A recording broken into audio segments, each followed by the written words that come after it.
আজকে মায়েরে এইখানটায় দমে ব্যথা লাগলো, যাই বলো আর তাই বলো।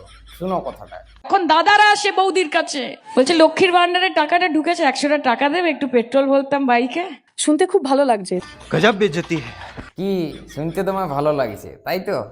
কি করবে বস, আমরা ওয়েস্ট বেঙ্গলের পুরুষ মানুষ।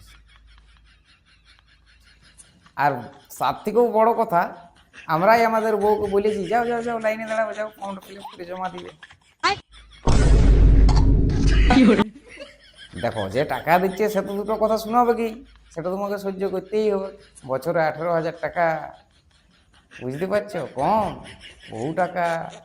ওই টাকাতে তোমার ঘর চলে যাচ্ছে, ওই টাকাতে তোমার সংসার চলে যাচ্ছে, ওই টাকাতে তুমি তোমার বাইক চালাচ্ছ বইয়ের কাছ থেকে হাত পাইতে, যে কই গো দাও 100 টাকা, বাইকের তেল শেষ হয়ে গেছে, তেল পুরাই। দেখো, কথাটা বললো ওই ভদ্র মহিলা, কিন্তু কিছু শাড়ি পরা পুরুষ আমার কমেন্ট বক্সে এসে আমাকে গাল দিবে। কথাটা মিলিয়ে নেবে।